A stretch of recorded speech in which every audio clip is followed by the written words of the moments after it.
À chaque carénage annuel, l'association Antest demande à un charpentier d'inspecter la coque avant de lancer la saison de navigation.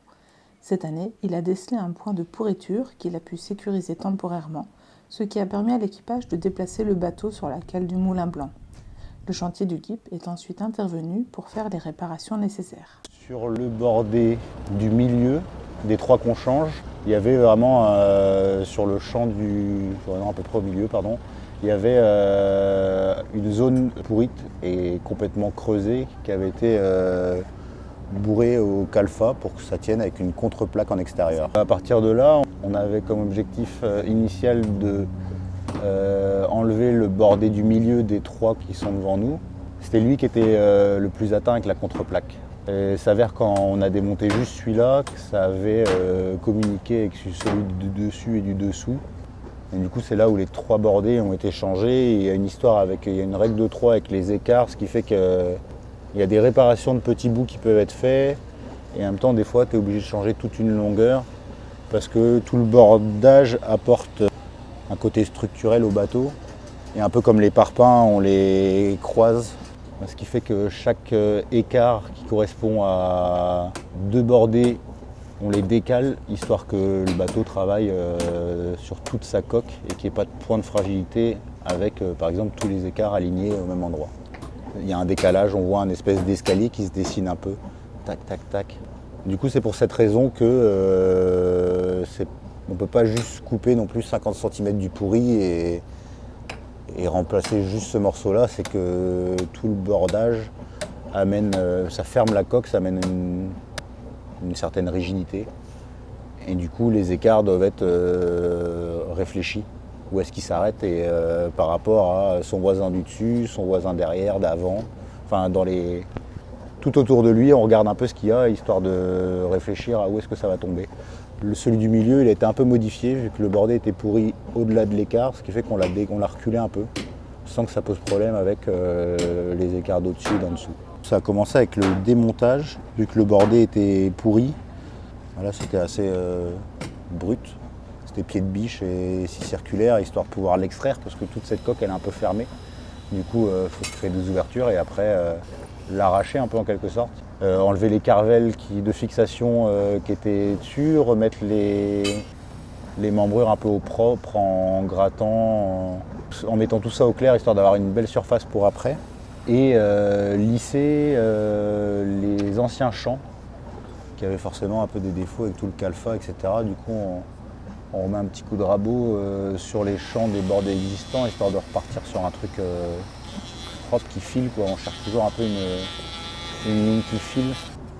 Et du coup, ça permet de gommer les quelques bosses ou le calfa aussi il fait sa place, etc. Du coup, tout ça, ça a son âge et ça a vécu. Du coup, se redonner une surface propre tant sur les membrures que sur les bords de bordée qui étaient encore en place. Après, du coup, il y a la phase de brochetage où là, on se crée un gabarit avec les points qui nous intéressent, à l'étrave, à l'écart, et puis des cotes à peu près à chaque membrure, des cotes d'angle et des cotes de largeur par rapport à la face intérieure, donc la face qui est contre les membrures.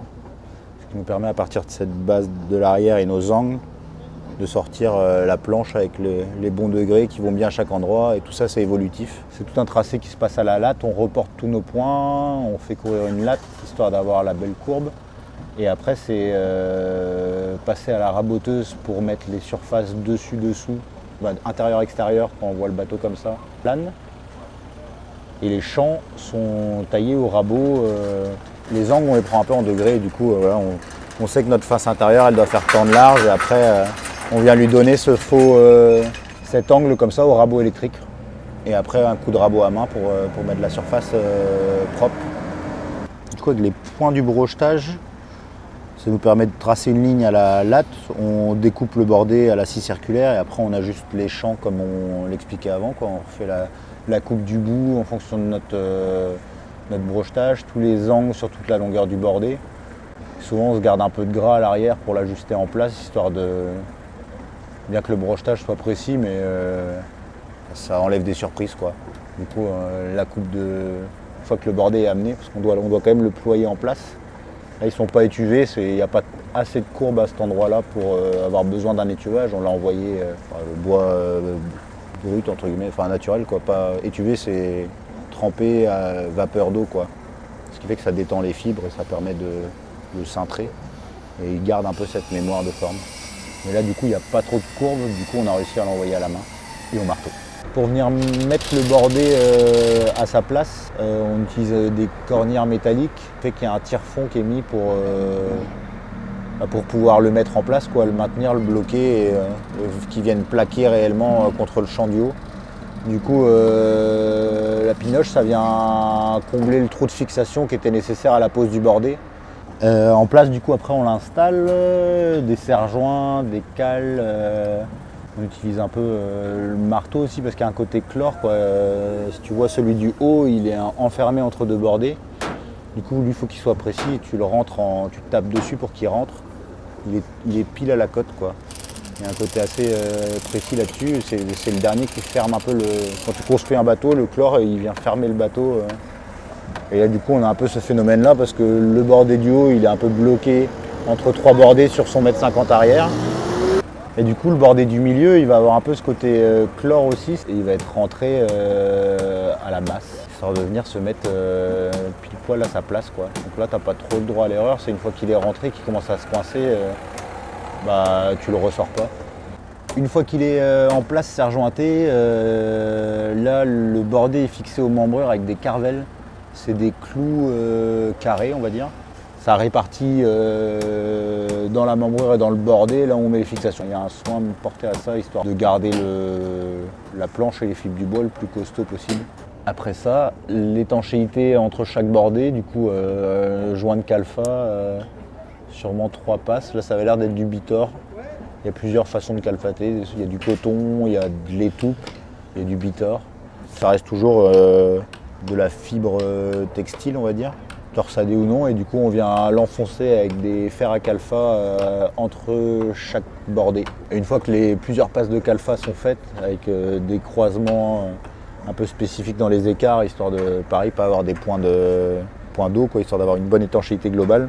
Le joint il est mastiqué, et là après on arrive vraiment sur la phase finale, c'est primaire peinture sur la coque et puis peinture finale en refaisant la ligne de flottaison avec les infos qu'on a sur l'existant et puis remettre un peu les couleurs noires